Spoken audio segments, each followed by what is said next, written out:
Вот я начальнику цеха несколько раз говорю, вот он свидетель. Вот взяли одну осьмую бригаду и долбим. Неужели кроме осьмой бригады нет, чтобы работали нормально здесь бригады? У вас вот такое какое-то ревнивое отношение, понимаете, вот к этой бригаде. Тогда выходит, что мы не работаем на заводе. А кто план делает тогда? Постоянно одну и ту же бригаду хвалим. Мы идем со соревнования от осьмая, что не меньше работать. Основное выполнение плана ложится на бригаде Газалапу, Амалиев, где они выходят и остаются вторыми, а бригада осьмая почему-то всегда первой. Задается вопрос, почему? Почему это так? По 150% в месяц. Это личный шайбу с их бригады в складе нету. Это лично вы знаете, и весь завод знает. Это ненормальное положение, я считаю так.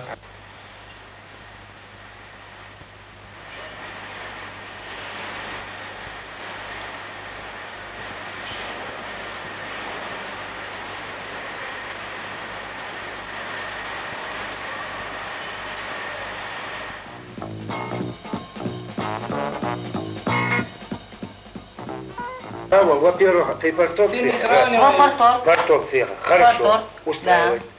Так, есть, до тебя тут есть очень много людей, которые раньше тебя пришли работать, не хуже тебя, твои есть 2 года, 3 года раньше правильно. Пришли, есть. Так дальше. Эти же самые люди, вернее, на них завод... Тебе директор ответил на это? Мне директор ответил, но директор ответил по-своему, а я по-своему говорю. Ну давай, говори. Вот эти самые люди, которые тянули этот завод, со дня его основания. Так, выполняли план, оставались, работали с прихваткой, работали в выходные дни. Вот что-то про них сейчас забыли. Там придет какой-нибудь там пацан. Как они все работают хорошо? Я говорю, работают. А это, говорит, не видно. Я говорю, а с чего ты взял? Если бы они работали хорошо, вот, про вас тоже, говорит, писали.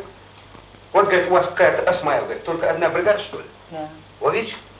Это нехорошо. Ты все? Я все. Ответь тебе. Ответь, пожалуйста. У меня вопрос будет. Подожди, добрый. Помнишь, как трудно мы Хорошо. Помнишь? И вы выполняли не заводской план, вы выполняли заказ. Подожди, я слушала, вы когда заказ выполняли. Вы заказ Подожди, я говорю тебе, да вы лично сменялись. Махмудов, лично вы говорили, у вас хала мужчина, а ваши мужья, мол, не мужчины. Чего вы остаетесь? Говорил ты? Говорил.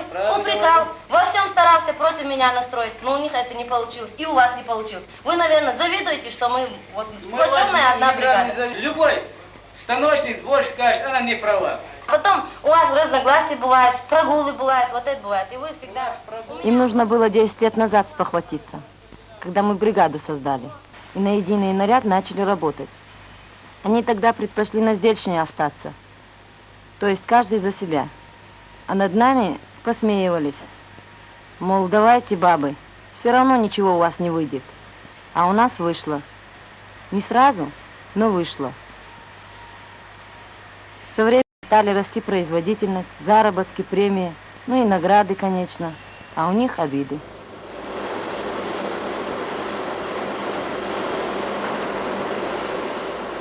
В конце концов, они признали бригадный подряд. Убедились на своих карманах. Объединились в бригады. А вот коллектив создать, для этого психология сдельщика не годится. Например, мы любую работу берем, даже мелочевку. Она копейки стоит. Но зато у нас производительность, организация труда выше. Так что и на мелочевке мои женщины не теряют заработки. Минимум 250 рублей, но будет. У нас расценки маленькие, а у вас расценки хорошие. Потому что 2 копейки вас не устраивают. Ну, а мы за 2 копейки мы делаем. Вот поэтому вы не можете наши делать эти станки. В данное время ваши... 27 резьба, бабушки. Вы не смогли сделать, я их делаю.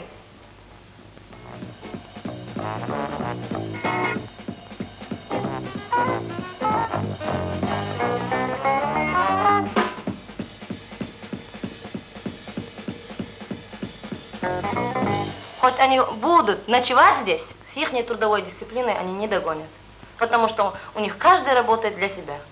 А у нас этого нету. Мы работаем, если я не работаю, я с ее кармана беру деньги. Если она не работает, она с моего кармана берет деньги.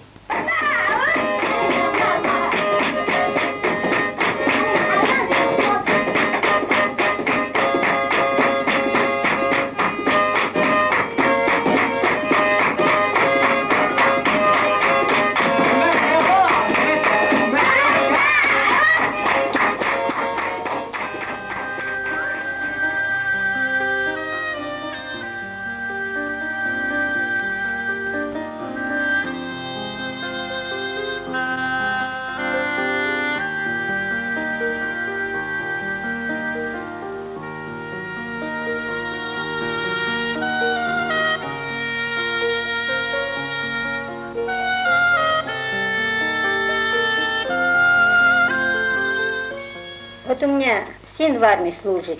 Высылает фотокарточку, больше друзей, чем свой. Вот он, служит в армии. Вот у меня 3 сыновья. И 3 родила кесарем сочинение. Ну, хотелось, конечно, дочку, матери обычно дочку помогает. Но врачи говорят, больше детей не будьте. И сыновья тоже ж неплохо. Здравствуй, мой дорогой сын Лагудин. Пишет тебя мама. Мы жив, здоровый. Брат Маусар учится хорошо. Расул ходит в садик. Я очень тебя прошу, слушай своих начальников. Ты у меня был послушный мальчик. Лагудин, мне завод дали машину, как первый горянский токарь. Деньги с папой мы уже заплатили, а машину решили подарить тебе. Ты, когда приедешь с армии, я буду на заводе. Мне говорят, беги, Азман, за тобой Лагудин пришел. Я выхожу с проходной, а ты на машине. Хорошо, так будет. До свидания, мой сын Лагудин.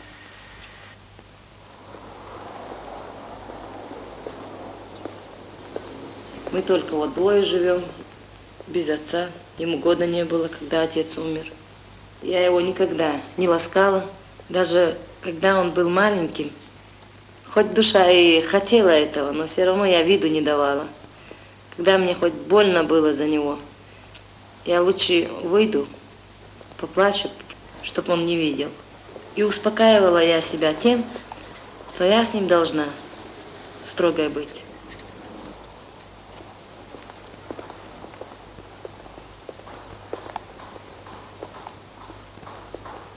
Вот забери у меня первое место, пожалуйста. Наверное, директор Давай. мне не отдаст это первое. Отдаст. Директором мне никто. Hangi oluştu? Чем? Да, мостати, вовчер. Хасли, что кэчен айдут волчу. И да, кэчен шиет. Я на шиет. Ой, стой, я ты что вот то, ха? А марш так мало. Созут мою. Зачем ты обманешь? Ты мужчина. Даться? Вот так говорят, бог биться. Сотагон, Вала была, ва? а Вала была, да? Ты будь мужчиной, да? мужчина, моя, там. Женщина, я отцов. Клянусь, вот не ставь меня с места, Махмудова беру в бригаду и крышки все забираю. Я не пойду. Пускай он крутит. С крышками вместе, да? С крышками вместе. Я не Пускай он... пойду. Слушай. Я бригад никогда. Пускай, вот давай я его возьму. Ты иди лучше. Или я на него замуж выйду, или он ко мне придет. Одно из нас двух пойдет. Слушай, а вот была бы свадьба, хорошая свадьба была. Я такой языкастый, мне не надо. Я знаю жену послушную, домохозяйку, нормально, чтобы действительно, как она не тарабанила. Да. Бур. Возьмите, отдаю. Заберите, ради Бога. Первое место. А мы Чуть-чуть. постараемся забрать. Желаю вам удачи.